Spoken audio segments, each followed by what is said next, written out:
What's going on, guys? I'm Chain Joker. I'm sitting here in traffic. It's bumper to bumper Monday morning in New York City. And I thought I would go ahead and respond to a direct message I received from a teacher in Tulsa, Oklahoma, which is very interesting. I don't think I know anyone from Oklahoma. Actually, no, I do. I do know someone from Oklahoma. My brother's wife, my sister-in-law, is from Oklahoma. So go Okies or Oklahomans. I don't know. So this is very short. It says here, I'm a seventh grade teacher who loves the kids, but I'm drowning in paperwork, behavior issues, and a lack of support from leadership. Every day feels like survival. I'm starting to lose my passion and wonder if I should walk away, just walk away. How do I know if it's burnout or a sign that I'm meant for something more? Uh, yeah, so this is a seventh grade teacher from Tulsa, Oklahoma. um, I think it's poignant that this message is coming at this time of the year. It is uh, the end of the school year, and this is when you really feel it. You know, whether the year has been one that's been worth it or it's been one that's been one of struggle. Um, I'll tell you this: there's nothing you can do about that. Behavior is going to be an issue, but we're dealing with children. It doesn't matter if you are at the most elite schools in the world or you are at the most struggling schools in the world as well. Children will be children. However, I'm hearing a couple of things here. The first thing is the workload. The workload is something that is really really tough, especially when you bookend them with deadlines and expectations. Um, it becomes a lot because most of us, when we choose to become teachers, we never think that we're walking into a space where paperwork will be the at the core of the work that you do on a daily basis. I'm not even talking about grading homework or grading assignments. I'm talking about all the other random stuff you gotta do. Um, the compliance issues with schools is like horrendous, but it's just the reality. It's the reality of the work that we do now in this space of education. Um, but also that issue is also linked directly with how you are perceiving the behavior of the kids. Because when you are overwhelmed, their behavior and the things that they do, which is natural, becomes like 10x. Like you feel it even more. You see it even more. Because here you are trying to balance everything. I'm sure your personal, your day-to-day responsibilities in the classroom, but then you have all these other deadlines that, let's be honest here, often have very little to do with student performance in the classroom or what you believe their primary responsibility is, which is teaching. So yeah, so what happens now is when the kids act out, it just feels like that much worse. But then I'm going to link that to leadership. Like you said, not having support from leadership. I believe it's the responsibility of school leaders to make sure that we are clearing the path for our teachers to be able to do their work. Um, Anything that prevents that from happening needs to be nipped in the bud immediately. One of the things that I really believe in is when there are multiple competing priorities in the school, I ask myself all the time, what is the most important one? What is the one that I am committed to making sure is definitely taken care of, above everything else? And for me, it's student performance. The teaching in the class. Let me take that back. Not student performance, but teaching and learning in the classroom. Teachers being able to have the space, the time, the tools, the resources they need to be able to teach kids, and also make sure that they're understanding and learning and learning. And then being able to make the appropriate pivots to support kids who might be struggling. Like that's the primary focus of what we do. So when compliance things come up, my job is trying to find a way to make it as painless as possible, to make it as efficient as possible. Because if I don't do that, then I'm going to have teachers like this teacher from Tulsa who is like now questioning whether or not, this profession is even for them anymore. Um, Teacher burnout is real. Teacher um, uh, retention, which is very very low, is real. because again, we're not doing a good job in making sure this is a respected profession, and that we're rewarding teachers for doing incredible work in the classroom. Um, so now, what should you do? Actually, let's go back to what is this? Is this burnout, or is this something, a sign that you should be doing something else? That I can't answer for you, because again, this is something that you have to ask yourself. What is your why?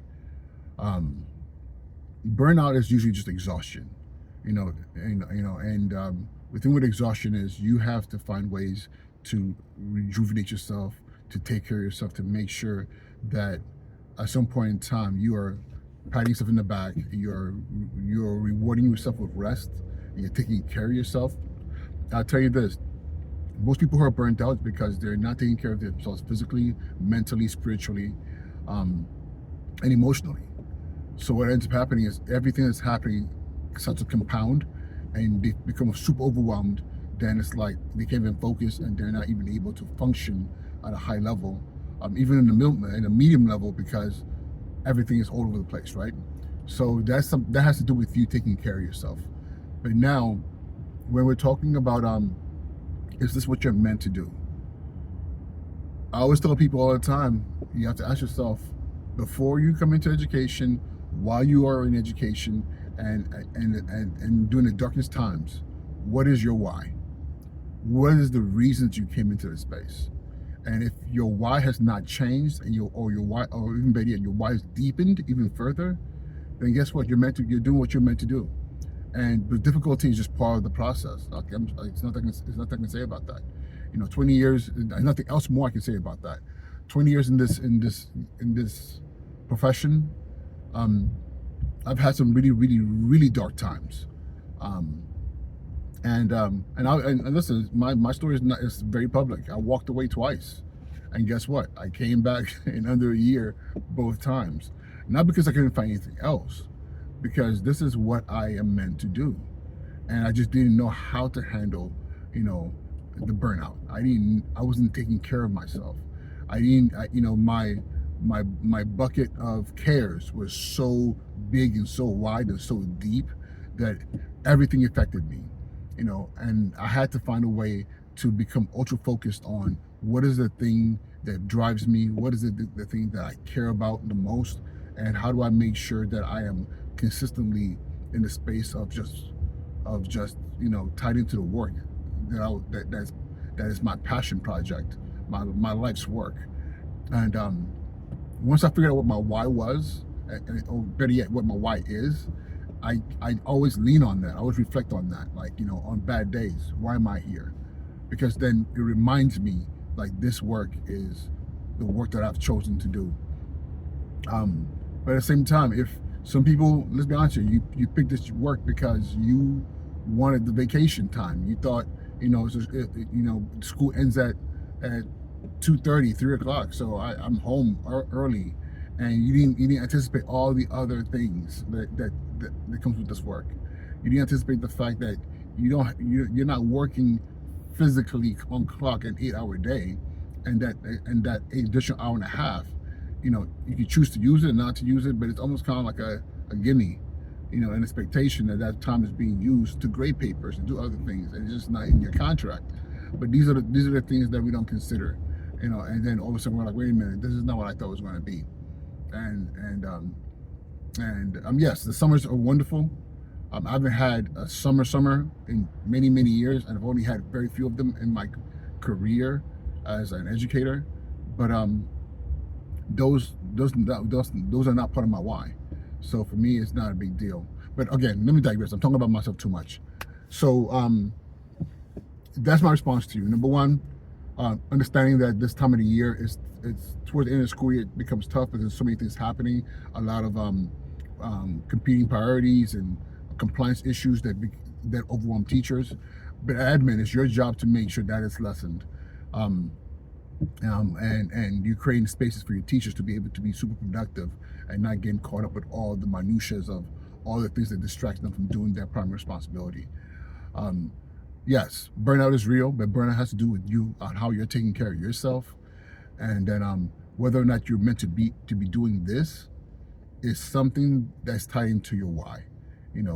I'm sure there are NBA players and actors and people who have glamorous jobs who've come to a spot where they were like, I don't know if I'm meant to be doing this, and they have to ask themselves, what is my why?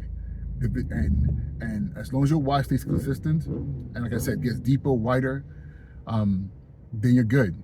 But once that why is not the same anymore, then you have to ask yourself, okay, if my why has changed and my new why is not aligned to this work, then yes, it might be time for you to look for something else. Don't be in spaces where you're just surviving. You want to be in spaces where you're thriving. Even if you're not quite thriving the way you want to thrive yet, you know that you're working towards it, and you can see yourself thriving. That is the mission of us, living full, purpose-driven lives. I hope my answer was able to help you and others who might be listening. Teacher in Tulsa, ask yourself the right questions, and I hope you are choosing to stay, because we need phenomenal teachers who are passionate about this work and passionate about children. All right, y'all. Uche and Joku. Talk to you soon. Be well.